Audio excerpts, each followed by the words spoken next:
Hello जी, नमस्कार। कैसे हैं आप सभी। एक बार फिर से मैं दीपा चौधरी आपका अपने प्लेटफॉर्म कॉम्पिटेटिव हिंदी क्लासेज में बहुत बहुत स्वागत करती हूं। और जो प्रतिज्ञा सीरीज और DSSB का हमारा पार्ट 1 आया है उसमें आप 51 क्वेश्चन तक कंप्लीट कर चुके हैं। ये पार्ट 2 है, तो इसमें हम करेंगे क्वेश्चन नंबर 52 से 100 क्वेश्चन तक कंप्लीट।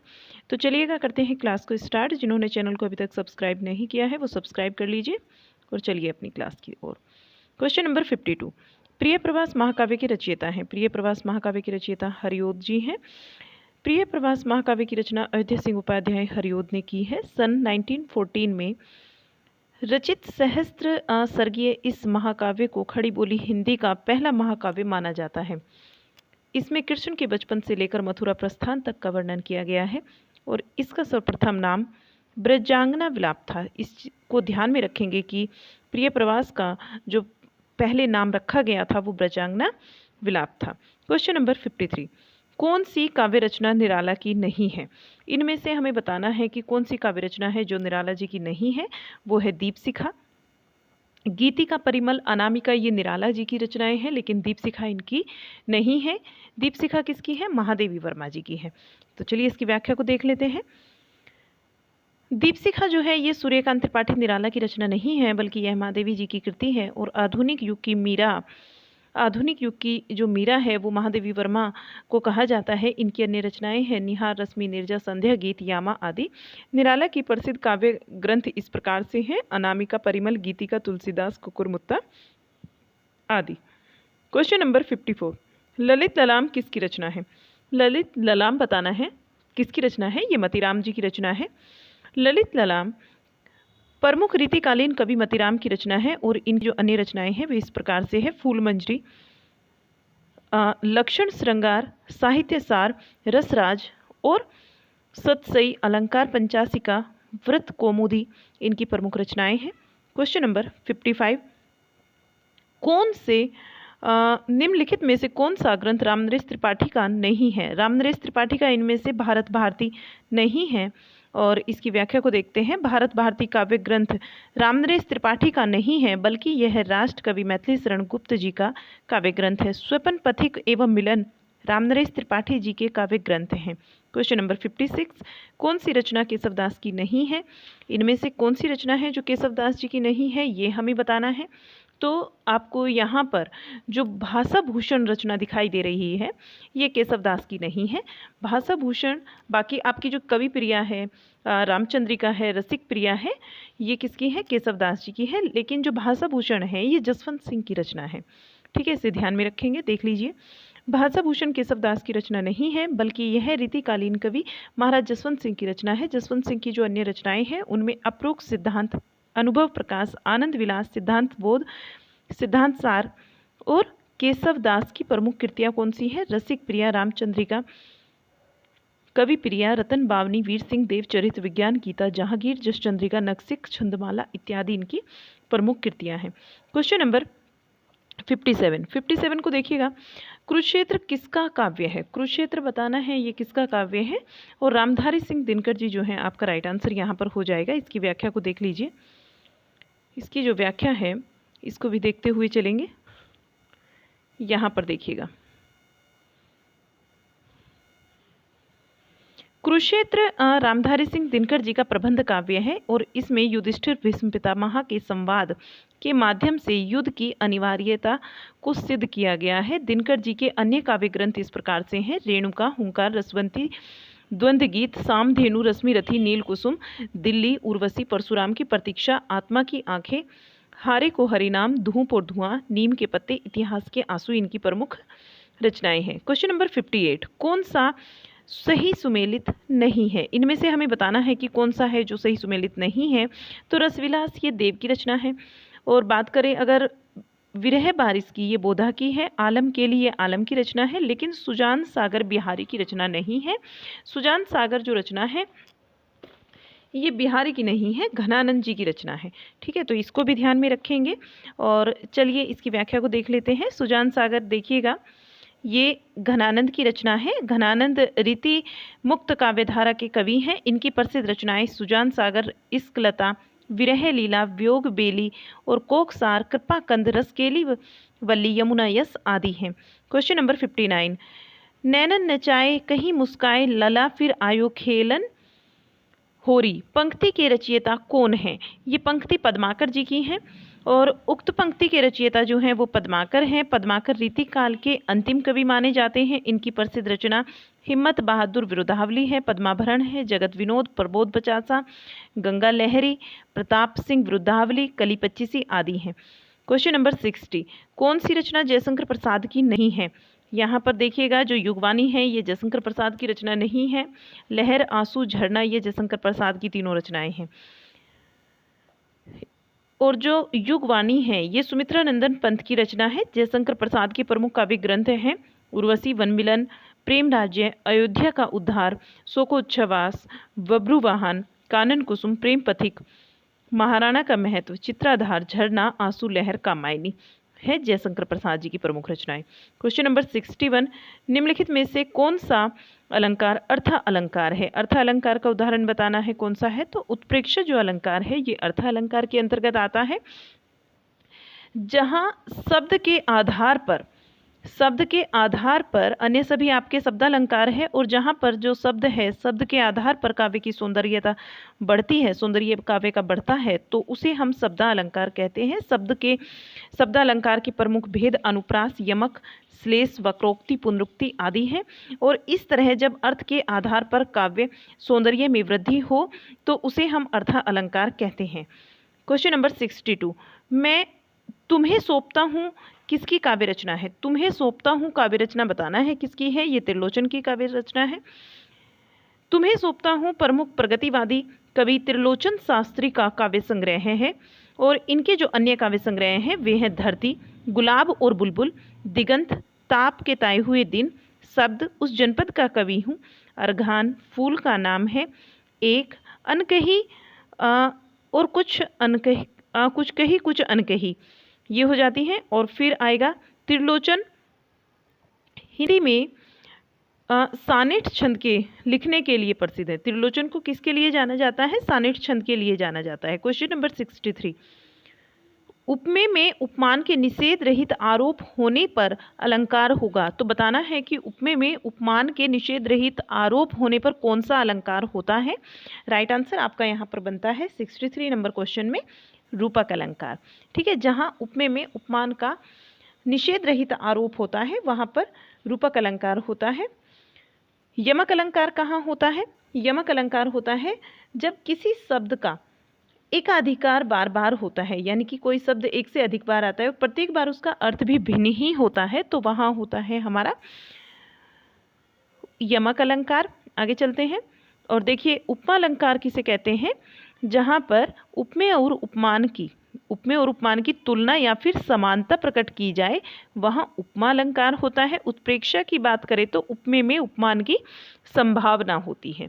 ठीक है, क्वेश्चन नंबर 64, पश्चिमी हिंदी उपभाषा के अंतर्गत कौन सी बोली नहीं आती? पश्चिमी हिंदी के अंतर्गत बताना है कौन सी बोली नहीं आती है। तो बघेली बोली जो है वो इसके अंतर्गत नहीं आती। बघेली बोली पूर्वी हिंदी की बोली है, और पूर्वी हिंदी में देख लीजिए छत्तीसगढ़ी आती है, अवधी आती है और बघेली आती है। पश्चिमी हिंदी में 5 बोलियां आती हैं, खड़ी बोली, ब्रजभाषा, कन्नौजी, बुंदेलखंडी और हरियाणवी। 65 नंबर क्वेश्चन, निम्नलिखित में से कौन सा वर्ण तालव्य है? तालव्य वर्ण बताना है। तालव्य हमारा कौन सा वर्ण होता है? तो ये हम यहाँ पर बताएंगे। राइट आंसर आपका बनता है च। च जो वर्ग है हमारा, इसके सारे ही वर्ण तालव्य वर्ण के अंतर्गत आते हैं। तो क जो है हमारा कंठ के अंतर्गत आएगा। अगर बात करें क की तो ये कंठ के अंतर आएगा। ट की बात करें तो ये मूर्धन्य के अंतर्गत आता है, और त की अगर बात करें तो ये दंत वर्ण के अंतर्गत आता है। क्वेश्चन नंबर 66, शुद्ध खड़ी बोली के नमूने किस कवि के यहाँ प्राप्त होते हैं? शुद्ध खड़ी बोली के नमूने बताना है और राइट आंसर बनेगा अमीर खुसरो। ठीक है, शुद्ध खड़ी बोली के जो नमूने हैं पहले अमीर खुसरो के यहाँ पर प्राप्त होते हैं। अमीर खुसरो आदिकाल में ही खड़ी बोली में पहेलियाँ तथा मुकरियाँ लिख रहे थे, और इनकी जो प्रसिद्ध रचनाएं हैं वे इस प्रकार से हैं। खलिक बरी, पहेली, मुकरियाँ और पहेलियाँ, मुकरियाँ, दो सुखने, गजल इनकी प्रमुख रचनाएं हैं। क्वेश्चन नंबर 67, कोश और कोस शब्द युग्म का सही अर्थ है। सही अर्थ बताना है इनमें से। जो कोश होता है इसका मतलब होता है खजाना, और कोश का मतलब होता है शब्द संग्रह। ठीक है। क्वेश्चन नंबर 68, बिजली का पर्यायवाची नहीं है। जो बिजली है इसका पर्यायवाची शब्द कौन सा नहीं है, यहाँ पर बताना है। तो राइट आंसर होगा रमणी। बिजली का पर्यायवाची शब्द नहीं है। दामिनी, चपला और चंचला ये बिजली के पर्यायवाची शब्द होते हैं। स्त्री के अन्य जो पर्यायवाची शब्द है, ये रमणी जो है ये स्त्री का पर्यायवाची शब्द है, और इसके अन्य पर्यायवाची शब्दों में महिला, अबला, ललना, नारी, कामिनी, कांता, वनिता ये आते हैं। बिजली के पर्यायवाची शब्दों में घनप्रिया, चपला, दामिनी, चंचला और तड़ित तथा विद्युत आदि होते हैं। क्वेश्चन नंबर 69, देवनागरी लिपि के संदर्भ में कौन सा कथन गलत है। तो गलत कथन हमें यहाँ पर बताना है। गलत कथन होगा जो मुद्रण की दृष्टि से देवनागरी आसान लिपि है, ये यहाँ पर गलत कथन है। आगे चलते हैं, इसकी व्याख्या को देख लीजिए। देवनागरी लिपि के संदर्भ में गलत कथन, आपको पता ही चल गया कि ये मुद्रण के संदर्भ में जो लिपि है ये आसान है, ये गलत है। और इसमें वर्णों की संख्या तथा चिन्हों की संख्या अधिक है, तथा टंकन के समय अधिक स्मरण और कुंजी समायोजन की क्षमता होने पर ही इसे शुद्ध मुद्रित किया जा सकता है, अन्यथा त्रुटि की संभावना अधिक रहती है। और क्वेश्चन नंबर 70, खग का अर्थ नहीं होता। कौन सा खग का अर्थ नहीं होता ये हमें बताना है। तारा भी होता है, पक्षी होता है और आपका बाण भी होता है, लेकिन जो आकाश है ये खग का पर्याय अर्थ नहीं होता है। तो हम यहाँ पर जो राइट आंसर करेंगे वो आकाश करेंगे। ख का अर्थ होता है, ख का अर्थ आकाश तथा ग का अर्थ जो है गमन होता है। ठीक है, यानी यहाँ पर आकाश इसका अर्थ नहीं होगा। ठीक है, इस तरह से खग शब्द का शाब्दिक अर्थ जो है आकाश में गमन करने वाला होता है, अर्थात पक्षी, तारा, पक्षी और बाण खगोलीय पिंड, ग्रह, नक्षत्र आदि इसके अर्थ होंगे। क्वेश्चन नंबर 71, जगती जगती की मूक प्यास पंक्ति में कौन सा अलंकार है। अलंकार बताना है, यमक अलंकार है। 2 बार जगती आया है और दोनों बार ही इसका जो है अर्थ अलग अलग है। पहले जगती का अर्थ यहाँ पर जगती जगती की मूक प्यास में जाग जाना होता है, और दूसरे जगती का अर्थ जो है संसार होता है। क्वेश्चन नंबर 72, अर्थ के आधार पर वाक्य के कितने भेद हैं। जब मैंने DSSB के सारे क्वेश्चन सेट कराए थे, बहुत बार हमने देखा था कि ये वाला क्वेश्चन बनता है कि अर्थ के आधार पर कितने भेद होते हैं। ठीक है, रचना के आधार पर कितने होते हैं वाक्य के भेद। तो ये हम यहाँ से ग्रामर भी करेंगे और काफ़ी सारे क्वेश्चंस ग्रामर के बनते हैं, तो ज़रूर कीजिएगा इसको। अर्थ के आधार पर वाक्य के 8 भेद होते हैं। वाक्य के मुख्यतः 2 प्रकार के भेद होते हैं, 2 आधारों पर भेद होते हैं। एक अर्थ के आधार पर, ठीक है, और दूसरा हम बता सकते हैं वाक्य को रचना के आधार पर। तो रचना के आधार पर अगर बात करें तो 3 प्रकार के वाक्य होते हैं, और अर्थ के आधार पर अगर बात करते हैं तो 8 प्रकार के वाक्य होते हैं। तो दोनों ही देख लेंगे यहाँ पर। अर्थ के आधार पर वाक्य के 8 भेद होते हैं। पहला विधानवाचक, दूसरा निषेधवाचक, आज्ञावाचक नंबर 3, नंबर 4 संकेतवाचक, नंबर 5 संदेहवाचक, और नंबर 6 में आता है विस्मय आदि। नंबर 7 पर आता है आपका एक इच्छावाचक, हमारा रह गया इच्छावाचक, और नंबर 8 पर आता है प्रश्नवाचक। इसी तरह से रचना के आधार पर भी देख लेते हैं, सरल, मिश्र और संयुक्त। यहाँ से बहुत सारे क्वेश्चन बनते हैं और रिपीटेड भी हुए हैं बहुत सारे क्वेश्चन, तो ध्यान में रखेंगे सारी चीज़ें। क्वेश्चन नंबर 73, देवनागरी लिपि का सर्वप्रथम प्रयोग किस राज्य के शिलालेख में मिलता है। देवनागरी लिपि का जो सबसे पहले प्रयोग मिला था वो गुजरात राज्य में मिला। ठीक है, और गुजरात राज्य में एक नागर ब्राह्मणों के द्वारा किया गया इसका प्रयोग। इस आधार पर यह माना जाता है कि देवनागरी का नामकरण नागर ब्राह्मणों के नाम पर ही किया गया है। क्वेश्चन नंबर 74, निम्नलिखित में से कौन सा शब्द अविकारी नहीं है। अविकारी शब्द जो नहीं है वो हमें बताना है। नया जो है यहाँ पर वो अविकारी शब्द नहीं है, जबकि जब, तब और अभी ये सारे अविकारी शब्द हैं। नया शब्द ये अविकारी शब्द नहीं है, यह विशेषण पद है जो कि विकारी शब्द के अंतर्गत आता है। जब, तब और अभी कालवाचक क्रिया विशेषण है जो कि अविकारी अवयव पद के अंतर्गत आते हैं। क्वेश्चन नंबर 75, निम्नलिखित में से वर्तनी की दृष्टि से शुद्ध है। वर्तनी की दृष्टि से कौन सा शुद्ध है भाई, कवित्री शुद्ध है। क्वेश्चन नंबर 76, साक्षात सांकेतिक अर्थ का बोध कराने वाली शक्ति शब्द शक्ति को कहते हैं। जो साक्षात सांकेतिक अर्थ का बोध कराने वाली शब्द शक्ति है, बताना है उसे कौन सी शब्द शक्ति होती है। तो ये हम ऑप्शन देख लेते हैं इसके, और यहाँ पर मैंने बहुत बार समझाया आपको कि कौन सी शब्द शक्ति होती है। ऐसी अभिधा ही है जिसका हम सीधा सीधा अर्थ जानते हैं, ठीक है। जहाँ पर आपसे सीधी सीधी बात की जाए तो वहाँ पर होता है अभिधा शब्द शक्ति।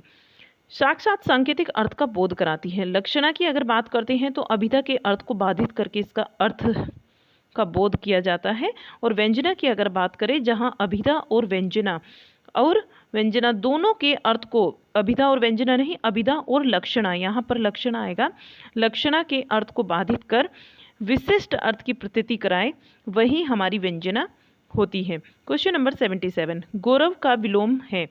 गौरव का विलोम बताना है। यहाँ पर कौन सा होता है? लाघव, ठीक है। अपमान का विलोम होता है सम्मान।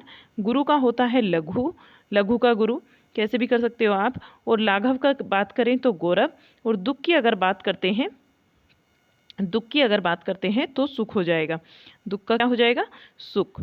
अब तुम्हें बताना है तुम जाओ कैसा वाक्य है। तुम जाओ, यहाँ पर क्या है? आज्ञा दी जा रही है, तो ये आज्ञावाचक वाक्य है। वाक्य से आदेश का बोध हो रहा है, अर्थात यह आज्ञावाचक वाक्य है।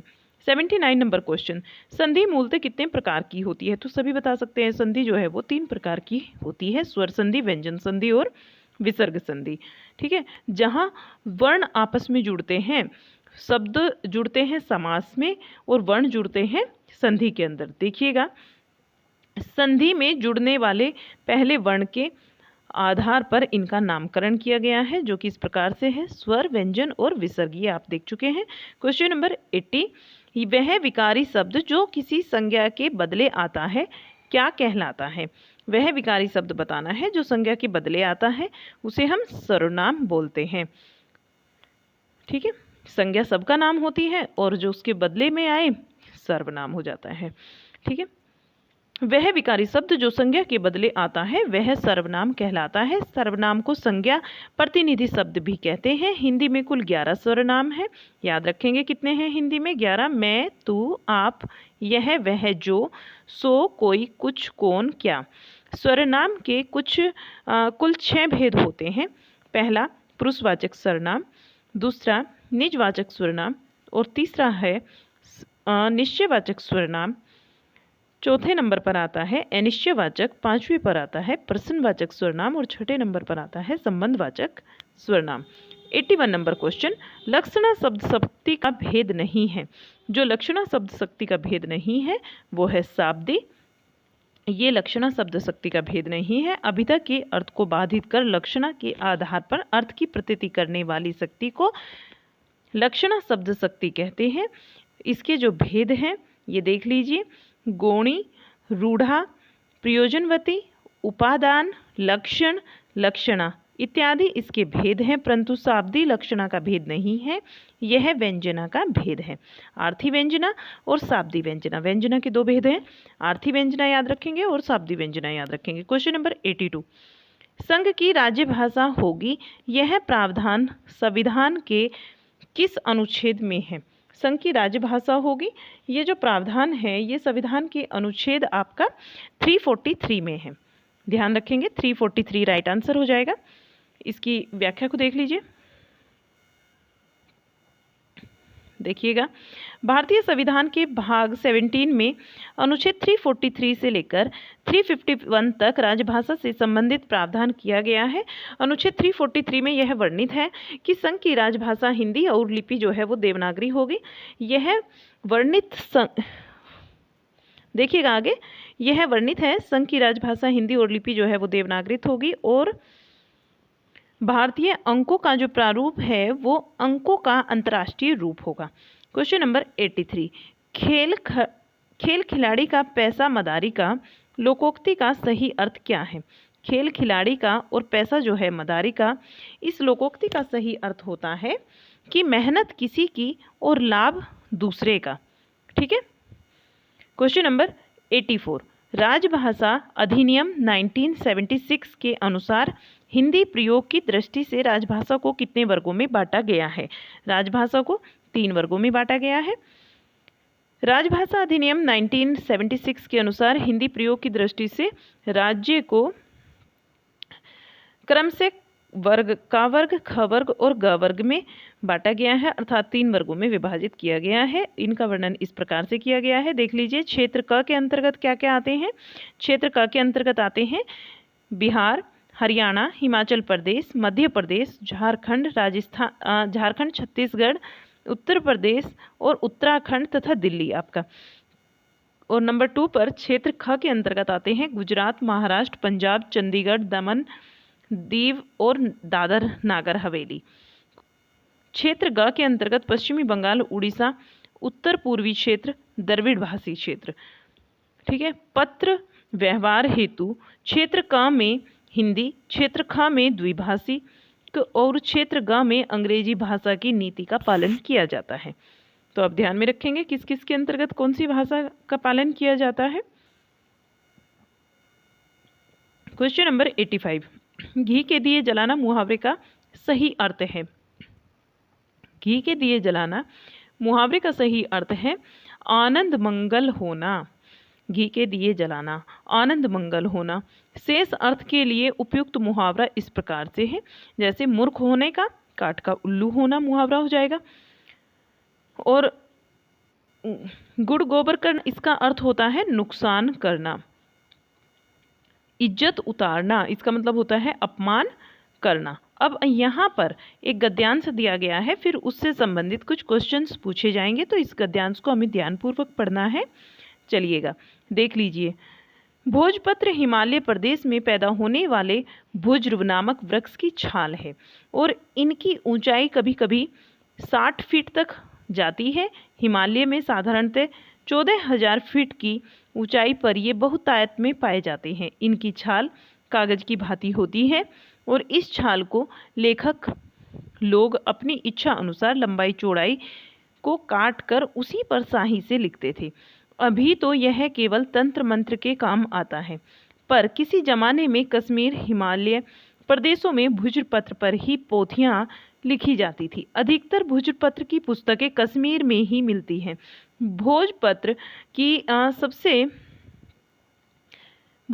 की सबसे पुरानी पुस्तक खरोष्ठी लिपि में लिखी हुई मिली है और भुजपत्र की सबसे पुरानी जो पुस्तकें हैं ये आपने देख लिया खरोष्ठी लिपि में मिली है।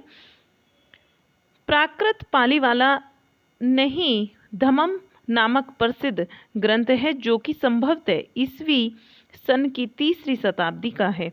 सबसे पुरानी संस्कृत पुस्तक जो भोजपत्र पर लिखी हुई मिली है वह संयुक्तागम सूत्र है। खरोष्ठी वाली पुस्तक का काल निश्चित रूप से नहीं कहा जा सकता, यह खोतान से प्राप्त हुई थी।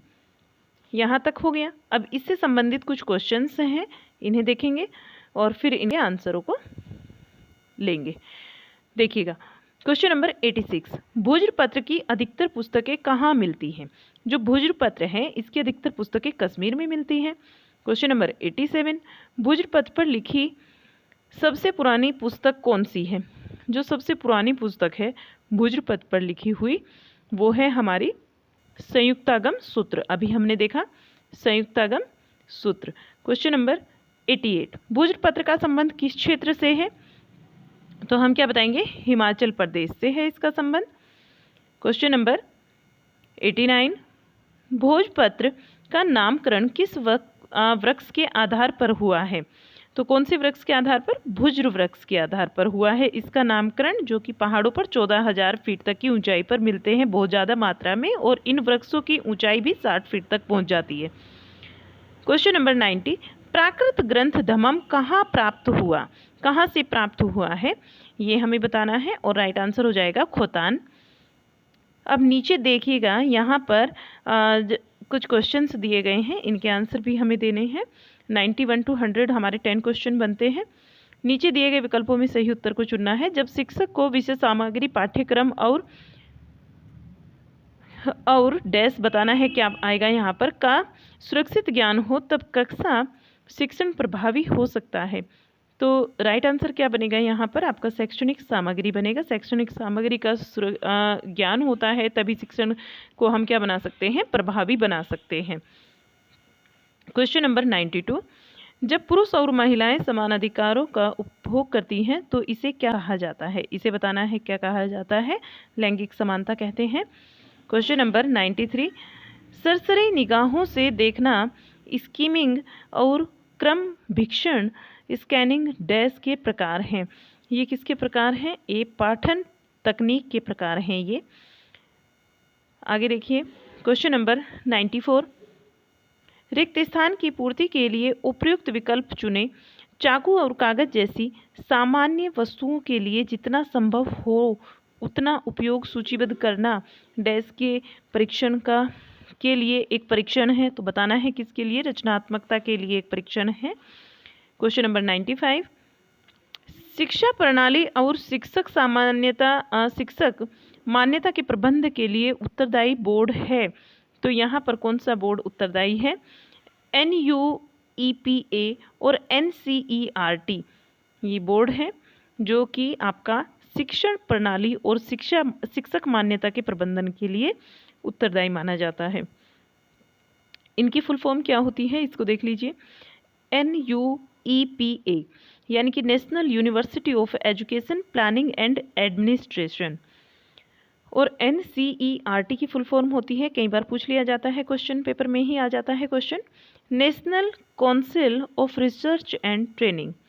96 नंबर क्वेश्चन, खोजी गई गतिविधियों में छात्रों को सम्मिलित करना उनमें निम्नलिखित में से कौन सा गुण विकसित करने की एक उपयुक्त कार्य नीति है? तो आत्मविश्वास को विकसित करने से संबंधित है। क्वेश्चन नंबर 97, निम्नलिखित विकल्पों में से कौन सा उदाहरण एक अनुशासन और एक विषय का है? तो राइट आंसर क्या बनेगा? मनोविज्ञान और अंग्रेजी। क्वेश्चन नंबर 98, ज्ञान के मूल स्रोत हैं। ज्ञान के मूल स्रोत कौन से हैं? ज्ञान के मूल स्रोत हैं अनुभूति और अनुभवजन्य ज्ञान। क्वेश्चन नंबर 99, मूर्तिकला का एक उदाहरण है। मूर्तिकला का उदाहरण है दृश्य कला। क्वेश्चन नंबर 100, सूक्ष्म शिक्षण की सीमाओं में से एक यह है कि बताना है इनमें से। राइट आंसर हो जाता है आपका कौशल पर बल दिया जाता है ना कि सामग्री पर। तो यहाँ हमारा ये पेपर सेट कंप्लीट हो जाता है। कल हम फिर से एक और पेपर सेट करेंगे, और अभी तक अगर आप लोगों ने चैनल को सब्सक्राइब नहीं किया है तो कर लीजिए। कल हम TGT हिंदी मेल का BEET+B का पेपर करेंगे व्याख्या सहित, और ये पेपर जो हम कल करने वाले हैं 28/8/2018 का पेपर होगा, और ये सेकंड शिफ्ट का पेपर होगा। तो चलिए मिलते हैं आपसे एक नए पेपर के साथ में। तब तक के लिए बाय बाय।